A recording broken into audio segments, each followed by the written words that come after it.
La lumière dorée du soleil parisien filtrait à travers les rideaux de dentelle, créant des motifs délicats sur le parquet en chêne de l'appartement. Julia regardait distraitement par la fenêtre de son appartement dans le 16e arrondissement, observant les passants qui déambulaient sur les trottoirs élégants.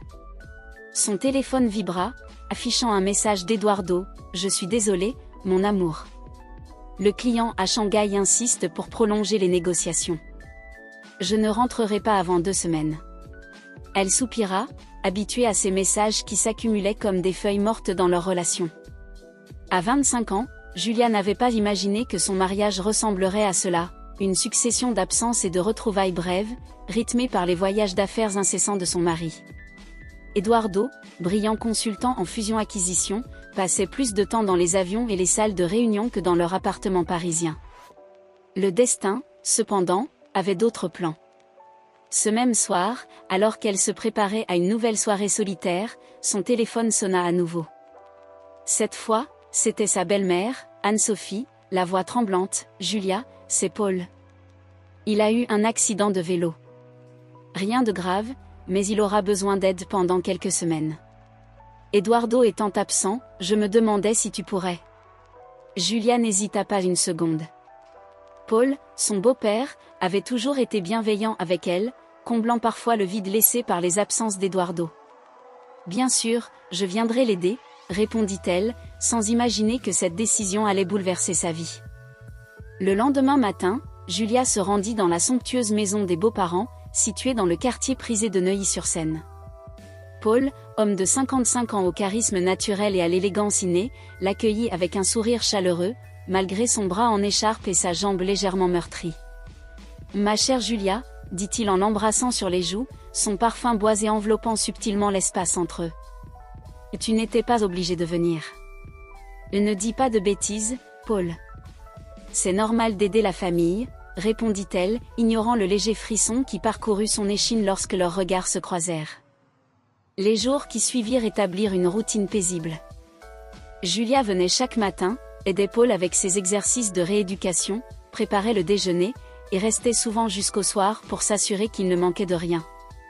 Anne-Sophie, occupée par ses responsabilités au sein d'une fondation caritative, était reconnaissante de l'aide de sa belle-fille. Ce qui commença comme un devoir familial se transforma subtilement. Julia découvrit en Paul un homme cultivé, attentif, qui savait l'écouter comme personne ne l'avait fait depuis longtemps. Leurs conversations s'étendaient bien au-delà des banalités quotidiennes, explorant l'art, la littérature, leurs rêves et leurs déceptions. Un après-midi, alors qu'elle l'aidait à faire quelques pas dans le jardin, Paul trébucha légèrement.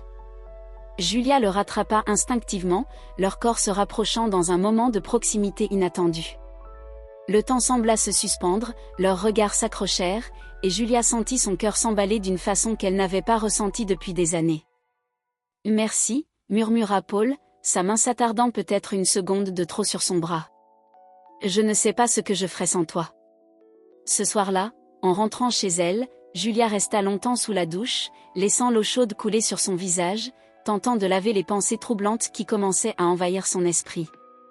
Elle se regarda dans le miroir embué, confrontant son reflet avec une question qu'elle n'osait pas encore formuler. Pourquoi son cœur battait-il si fort en présence de Paul? Les appels d'Eduardo devenaient de plus en plus courts, leurs conversations de plus en plus superficielles. Ils parlaient de contrats, de réunions, de nouveaux projets, pendant que Julia pensait aux conversations profondes qu'elle partageait avec Paul, à son regard attentif, à sa présence qui remplissait une pièce d'une façon qu'Eduardo n'avait jamais su faire.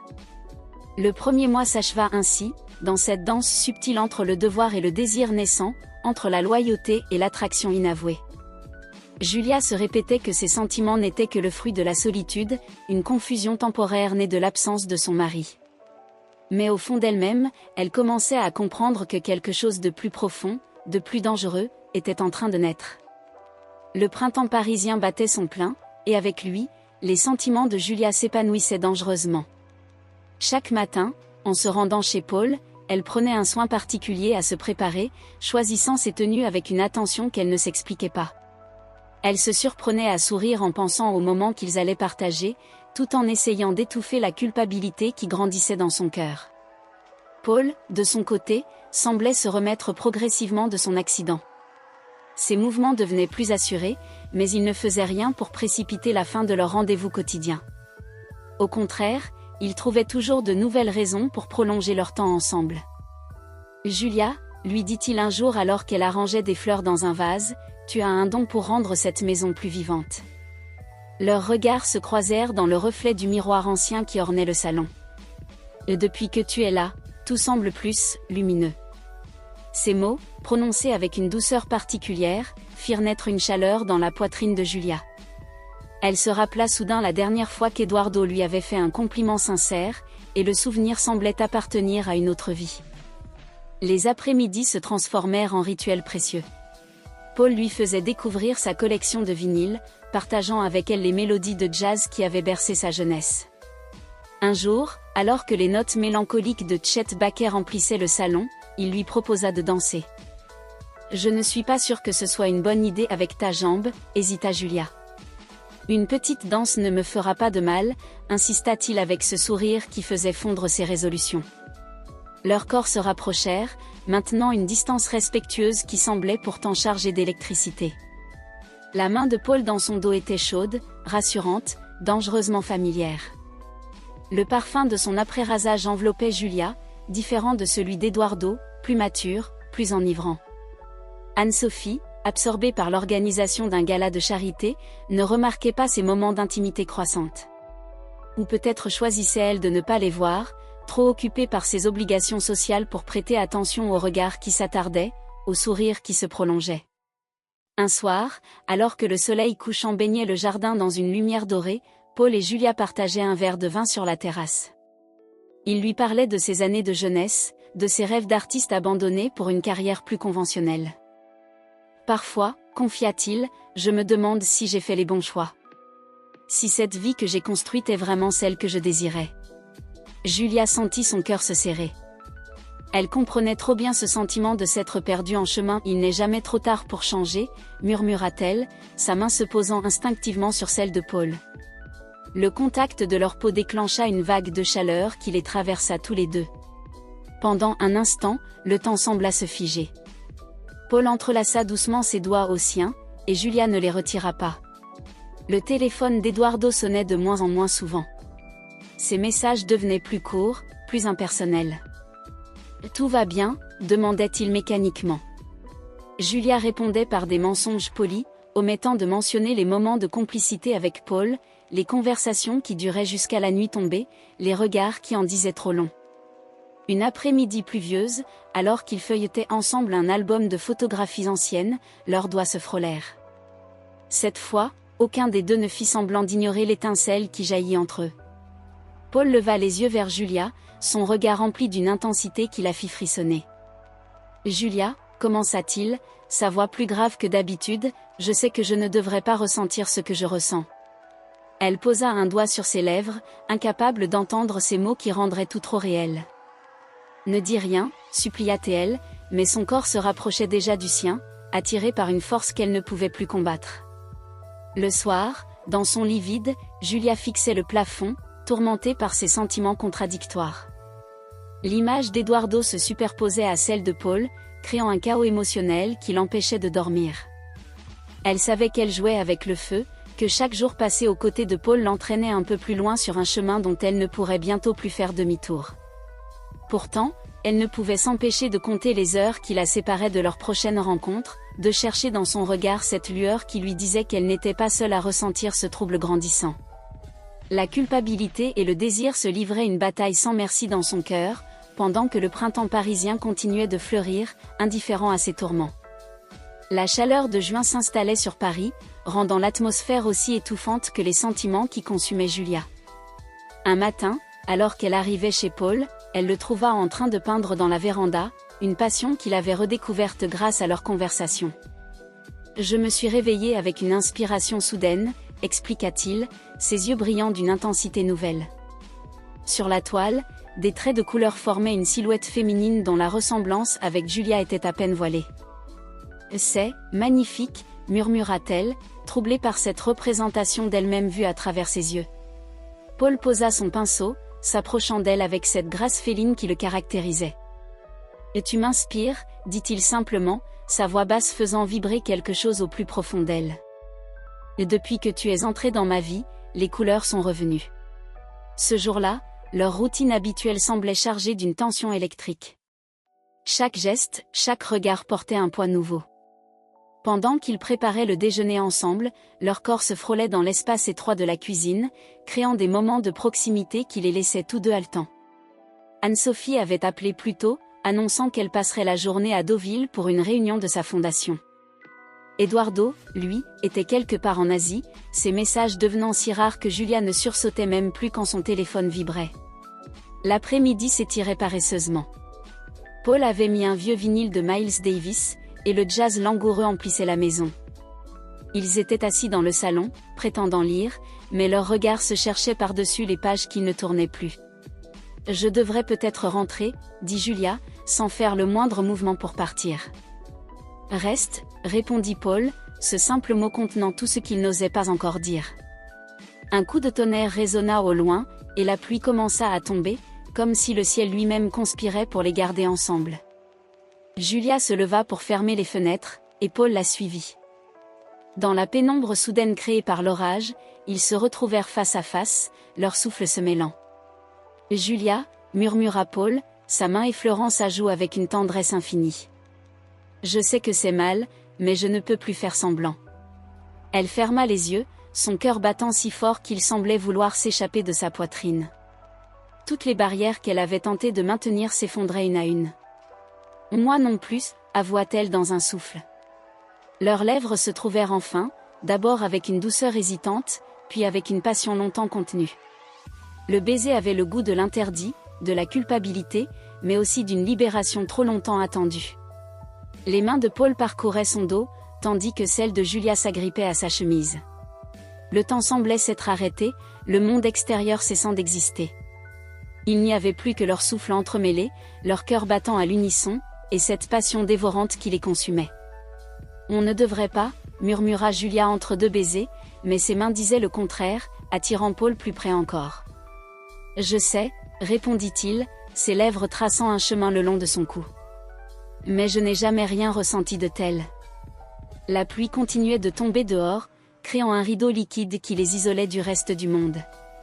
Dans cette bulle qu'ils s'étaient créée, les conséquences de leurs actes semblaient lointaines, irréelles. Cette nuit-là, pour la première fois, Julia ne rentra pas chez elle.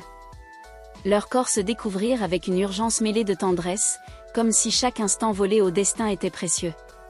L'aube les trouva enlacés, leurs membres entremêlés, leur respiration synchronisée. Le lendemain, la culpabilité revint, plus forte que jamais. Julia regardait son alliance, ce cercle d'or qui semblait maintenant la brûler. Les messages d'Eduardo sur son téléphone restaient sans réponse, pendant qu'elle se perdait dans les bras de son père. « Que allons-nous faire ?» demanda-t-elle à Paul, alors qu'ils partageaient un café dans la cuisine baignée de soleil matinal. « Je ne sais pas », répondit-il honnêtement, sa main trouvant la sienne sur la table. « Mais je sais que je ne peux plus vivre sans toi. » Les jours qui suivirent furent un mélange enivrant de passion et de remords. Chaque moment passé ensemble était à la fois un cadeau et une torture. Ils savaient que leur secret ne pourrait rester caché éternellement, que le monde finirait par reprendre ses droits, mais pour l'instant, ils s'accrochaient à leur amour interdit comme des naufragés à une bouée de sauvetage. L'été parisien battait son plein, et avec lui, la double vie de Julia devenait de plus en plus complexe. Eduardo avait annoncé son retour prochain, une nouvelle qui aurait dû la réjouir mais qui, au contraire, lui nouait l'estomac. Les moments volés avec Paul étaient devenus son oxygène, une addiction dont elle ne pouvait plus se passer. Anne-Sophie, toujours absorbée par ses œuvres caritatives, commençait néanmoins à remarquer des changements subtils. Un soir, alors que Julia s'apprêtait à partir, elle la retint par le bras. « Tu as l'air différente ces derniers temps », observa-t-elle, ses yeux scrutateurs cherchant à percer le mystère. Et plus, épanouie. Julia força un sourire. « C'est l'été, sans doute.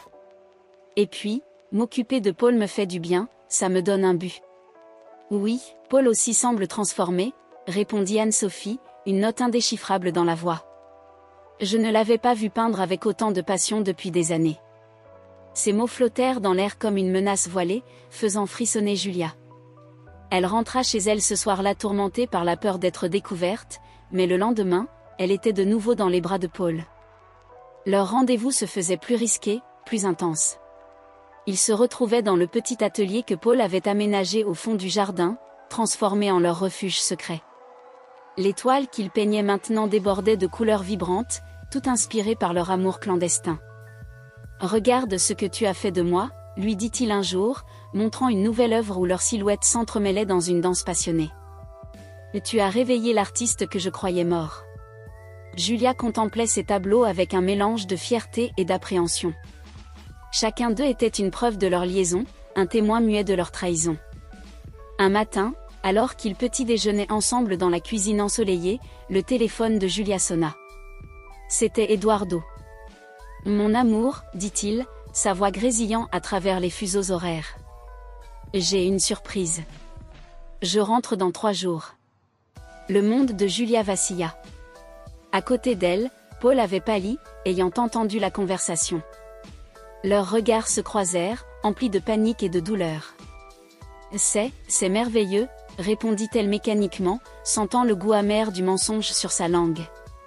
Après avoir raccroché, elle éclata en sanglots dans les bras de Paul. Il la serrait contre lui, fort, comme s'il pouvait la protéger de la réalité qui les rattrapait. « On savait que ce jour arriverait », murmura-t-il, sa voix tremblante trahissant son propre désarroi. Les jours suivants furent un tourbillon d'émotions contradictoires. Julia oscillait entre l'envie de tout avouer à Eduardo et le désir désespéré de préserver leur secret. Paul, quant à lui, peignait frénétiquement, comme si chaque tableau pouvait capturer et retenir les moments qui leur échappaient. La veille du retour d'Eduardo, ils se retrouvèrent une dernière fois dans l'atelier. L'air était lourd de non-dits et de promesses impossibles. « Je ne peux pas renoncer à toi », souffla Julia entre 2 baisers désespérés. « Je ne sais plus comment vivre sans toi. » Paul la regardait comme s'il voulait graver chaque détail de son visage dans sa mémoire. « Alors ne renonce pas », dit-il simplement. Mais ils savaient tous les deux que rien ne serait plus pareil. Le retour d'Eduardo signifiait la fin de leur bulle, le retour à une réalité où leur amour n'avait pas sa place. Cette nuit-là, Julia ne dormit pas allongée dans son lit conjugal, elle regardait les ombres danser sur le plafond, repensant à chaque moment passé avec Paul. Comment pourrait-elle accueillir Eduardo à l'aéroport le lendemain? Comment pourrait-elle jouer le rôle de l'épouse aimante alors que son cœur battait pour un autre? Le plus dur serait de continuer à les voir tous les deux, de maintenir les apparences lors des dîners de famille, de prétendre que rien n'avait changé. Elle se demandait si Anne-Sophie avait deviné, si d'autres avaient remarqué les regards qu'elle échangeait avec Paul, l'électricité qui crépitait entre eux dès qu'ils étaient dans la même pièce. L'aube la trouva encore éveillée, les yeux rougis par les larmes et l'insomnie. Dans quelques heures, elle devrait sourire à l'aéroport, embrasser son mari, écouter ses histoires de voyage. Et quelque part dans Paris, Paul attendrait, le cœur aussi lourd que le sien, se demandant si leur amour était assez fort pour survivre à cette épreuve. L'aéroport Charles de Gaulle bruissait d'activité en ce matin d'été. Julia, debout dans le terminal des arrivées, regardait les portes automatiques s'ouvrir et se fermer au rythme des pas des voyageurs. Son cœur battait la chamade lorsqu'elle aperçut enfin Eduardo, bronzé et souriant, qui s'avançait vers elle avec sa valise. « Ma chérie », s'exclama-t-il en la prenant dans ses bras. Son parfum était différent, plus épicé, comme si l'Asie avait laissé son empreinte sur lui. Julia se força à sourire, jouant le rôle de l'épouse heureuse avec une perfection qui la terrifiait. Les premiers jours furent un exercice d'équilibriste émotionnel. Eduardo, plein d'enthousiasme, voulait rattraper le temps perdu. Il l'emmenait dîner dans leur restaurant préféré, lui racontait ses aventures professionnelles, tentait de raviver leur intimité. Chaque caresse, chaque baiser était une trahison supplémentaire qui s'ajoutait au poids de sa culpabilité. « Tu as fait un travail remarquable avec papa », dit Eduardo un soir, alors qu'ils prenaient un verre sur leur balcon. Il a l'air tellement plus vivant. Maman dit qu'il peint même à nouveau. Julia sentit son verre trembler légèrement dans sa main. « C'était un plaisir de l'aider », répondit-elle, essayant de contrôler sa voix. Le dimanche suivant, toute la famille se réunit pour le traditionnel déjeuner dominical. Julia redoutait ce moment depuis le retour d'Eduardo. Assise à table entre son mari et Paul, elle avait l'impression d'étouffer sous le poids des non-dits. Anne-Sophie, plus observatrice que jamais, ne manquait rien des regards furtifs échangés entre sa belle-fille et son mari. Pendant le dessert, elle prit Julia à part, prétextant avoir besoin d'aide pour le café. « Et tu joues à un jeu dangereux, ma chérie ?» murmura-t-elle, sa voix douce mais ferme. « Les secrets ont toujours un prix. » Julia sentit le sol se dérober sous ses pieds. « Je ne comprends pas », tenta-t-elle de nier, mais le regard d'Anne-Sophie la transperçait. « Je connais mon mari, Julia. Et je te connais aussi. Pense à Eduardo. Il ne mérite pas ça. » Ces mots résonnèrent en elle comme un glas. Dans le salon, elle entendait les rires d'Eduardo et Paul qui discutaient affaires, inconscients du drame qui se jouait dans la cuisine. Les semaines suivantes devinrent un véritable supplice. Les messages de Paul se faisaient plus pressants, plus désespérés. Il trouvait des excuses pour se voir brièvement, quelques minutes volées dans l'atelier ou des rencontres prétendument fortuites dans des cafés. Un soir, alors qu'Eduardo travaillait tard, Paul l'appela. « Je deviens fou, Julia », sa voix était rauque d'émotion. « Te voir avec lui, prétendre que tout est normal. Je n'y arrive plus. » « Moi non plus », avoua-t-elle, les larmes coulant silencieusement sur ses joues. « Mais que pouvons-nous faire ? » « Partons, suggéra-t-il avec une intensité qui la fit frissonner. « Loin d'ici, quelque part où personne ne nous connaît. Je vendrai mes tableaux, nous pourrons recommencer une nouvelle vie. » La proposition était tentante, vertigineuse. Julia imaginait une vie où ils pourraient s'aimer au grand jour, loin des regards désapprobateurs et des contraintes familiales. Mais le prix à payer était immense. « Et Eduardo ? » Et Anne-Sophie, demanda-t-elle, même si son cœur criait déjà oui. « Ils souffriront, c'est vrai, » admit Paul. « Mais ne souffrons-nous pas déjà tous ? Cette situation nous détruit à petit feu. » Cette nuit-là, allongée près d'Eduardo qui dormait paisiblement, Julia prit la décision la plus difficile de sa vie. Elle ne pouvait plus continuer ainsi, prisonnière de ce triangle amoureux qui les détruisait tous. Le lendemain, elle commença discrètement à planifier leur fuite. Mais le destin avait d'autres plans. Eduardo, de plus en plus sensible aux changements dans le comportement de sa femme, commença à poser des questions. Il remarquait ses absences inexpliquées, ses conversations téléphoniques chuchotées, ses yeux rougis par les larmes. Un soir, il rentra plus tôt que prévu et trouva l'appartement vide. Sur la table de la cuisine, le téléphone de Julia, qu'elle avait oublié dans sa précipitation, affichait un message de Paul, « Tout est prêt pour demain. Je t'aime. » Eduardo resta longtemps immobile, fixant ces mots qui venaient de faire voler en éclats son monde parfait. Dans sa tête, les pièces du puzzle s'assemblaient enfin, révélant une vérité qu'il n'était peut-être pas prêt à affronter. La lumière grise de l'aube filtrait à travers les rideaux lorsque Julia rentra chez elle. Son cœur s'arrêta net en voyant Eduardo assis dans le noir du salon, son téléphone posé devant lui sur la table basse. « Tu as oublié ton téléphone », dit-il d'une voix étrangement calme. « Paul a essayé de te joindre. » Le monde de Julia s'effondra en un instant. Elle resta figée dans l'entrée, incapable de parler, de respirer, de penser. Le silence qui suivit était assourdissant. « Et depuis combien de temps ?» demanda Eduardo, toujours sans élever la voix. « Et depuis combien de temps mon père et toi ?» Les larmes coulaient maintenant librement sur les joues de Julia. « Eduardo, je... » La vérité, exigea-t-il, sa voix se brisant enfin. « Pour une fois, dis-moi la vérité. » Alors Julia parla. Les mots sortirent comme un torrent, racontant tout, la solitude, les absences d'Eduardo, le rapprochement progressif avec Paul, leur amour impossible mais irrésistible. Eduardo écoutait, immobile, son visage une masque de douleur contenue. « Nous devions partir demain », conclut-elle dans un murmure. Eduardo se leva lentement, passa une main tremblante sur son visage. « Mon père », dit-il avec un rire amer. « De tous les hommes, mon propre père. » Le téléphone d'Eduardo sonna, faisant sursauter Julia. C'était Anne-Sophie. Son visage pâlit en écoutant sa mère. « Paul a fait un malaise », dit-il après avoir raccroché, sa voix tremblante de colère et d'inquiétude.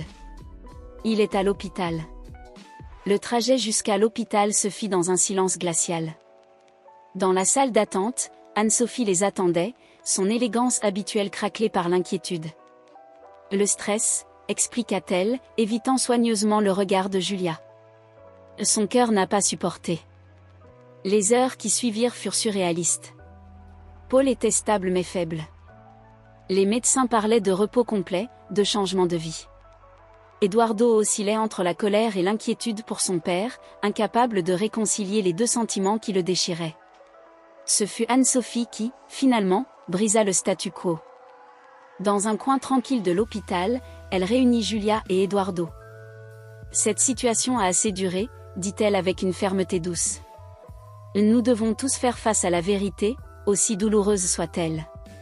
Elle se tourna vers son fils. Eduardo, ton père et moi, nous ne sommes plus vraiment un couple depuis des années.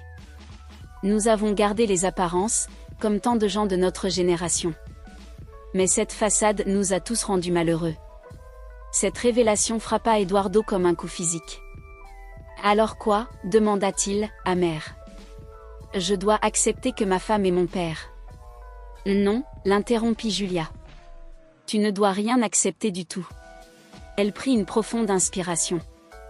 Je partirai. Seule. Vous avez tous besoin de temps pour guérir, pour reconstruire vos relations. Et Paul, demanda Anne-Sophie, une note de compassion dans la voix. Paul doit se concentrer sur sa santé, répondit Julia, les larmes aux yeux. Et sur sa relation avec son fils. Les jours suivants furent un tourbillon d'émotions et de décisions difficiles. Julia prépara ses affaires, chercha un petit appartement dans un autre quartier de Paris. Elle ne revit Paul qu'une seule fois, à l'hôpital, sous le regard vigilant d'Anne-Sophie. « Je suis désolée », murmura-t-elle, tenant sa main une dernière fois. « Ne le sois pas », répondit-il faiblement. « Tu m'as fait revivre, Julia. Tu m'as rappelé ce que c'était que de vraiment ressentir, de vraiment vivre. » Eduardo, malgré sa douleur, montra une dignité qui força l'admiration de tous. Il passa du temps avec son père pendant sa convalescence, redécouvrant l'homme derrière le père, apprenant à pardonner, sinon à oublier. Un mois plus tard, Julia se tenait devant la fenêtre de son nouveau studio, regardant Paris s'éveiller. Sur son bureau, les papiers du divorce attendaient sa signature.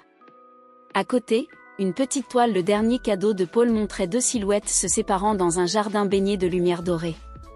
Son téléphone vibra. Un message d'Anne-Sophie, Paul va mieux. Il recommence à peindre. Eduardo aussi commence à aller de l'avant. J'espère que tu prends soin de toi. Julia sourit tristement. L'amour qu'elle avait partagé avec Paul avait été comme un feu d'artifice, éblouissant, intense, mais destiné à s'éteindre. Il avait illuminé leur vie, révélé des vérités longtemps cachées, et finalement permis à chacun de se retrouver. Elle prit son manteau et sortit dans la rue. Le printemps revenait à Paris, apportant avec lui la promesse d'un nouveau départ. Quelque part dans la ville, 3 personnes réapprenaient à vivre, à aimer, à pardonner. Et Julia, le cœur meurtri mais plus sage, marchait vers son propre avenir, portant en elle le souvenir d'un amour qui avait tout changé.